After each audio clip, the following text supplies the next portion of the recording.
नमस्कार, मैं हूं आपके साथ प्रदीप आजाद। लोगों को अक्सर कहते हुए सुना है कि हर गलती कीमत मांगती है। अमूमन ऐसी चर्चाएं होती हैं, लेकिन क्या सियासत में भी ऐसा होता है? सवाल कुछ कठिन है, क्योंकि जवाब आसान नहीं।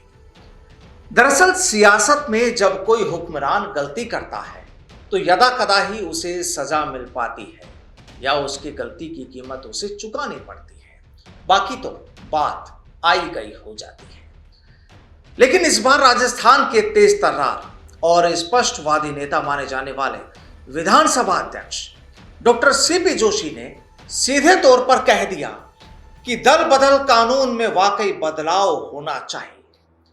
दरअसल जयपुर में आयोजित एक कार्यक्रम में जोशी ने कानून में बदलाव की पैरवी करते हुए पार्टी अध्यक्ष को ही विधायक को अयोग्य ठहराने का अधिकार देने का सुझाव देकर सियासी हलकों में अब नई चर्चा छेड़ती है। जाहिर है, जब सियासत में कोई नई चर्चा छिड़ती है तो फिर उसके पीछे भी अलग अलग तरह से कयास लगना शुरू हो जाते हैं। लेकिन जो भी हो, बकौल जोशी, दल बदल कानून के मौजूदा प्रावधानों से लोकतंत्र कमजोर हो रहा है।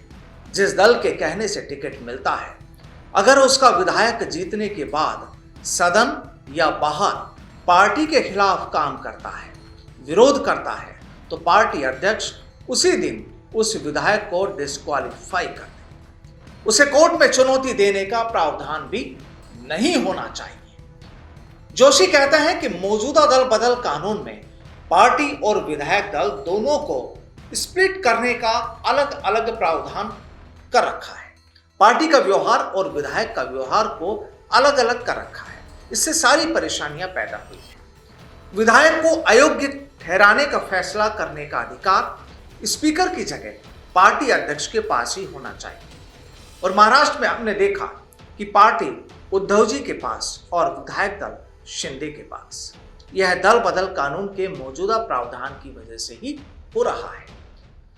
सीपी जोशी की सलाह के बाद सियासी हलकों में चर्चाएं शुरू हो गई हैं।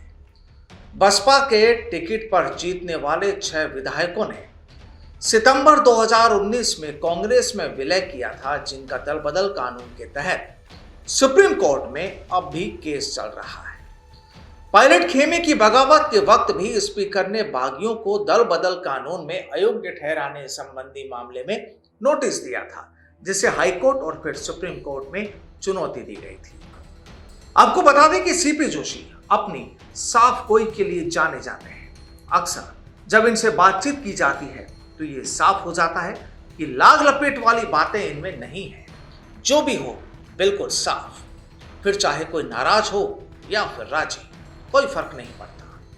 दरअसल एक कार्यक्रम के दौरान जोशी साफ तौर पर कहते हैं कि केंद्र हो या राज्य, इस देश में संसदीय लोकतंत्र नहीं चल रहा है। इस देश में कार्यपालिका की तानाशाही रही है। जब सदन ही नहीं चल रहा है तो कार्यपालिका, सरकार जो फैसला कर रही है वही चल रहा है। संसदीय लोकतंत्र में यही सबसे बड़ी समस्या है।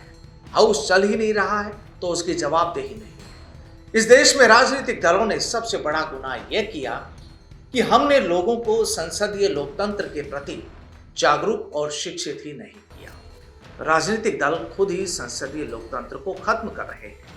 अब देखिए, सीपी जोशी कहते हैं कि मैं हमेशा इस बात का पक्षधर रहा हूं कि विधानसभा का सदन कम से कम 200 दिन चलना चाहिए। मैं इस बात का पक्षधर हूं कि विधानसभा की कमेटीज में जब तक विधायक पार्टिसिपेट करके रोल अदा नहीं करें, तब तक उन्हें मंत्री बनने का मौका नहीं दिया जाना चाहिए।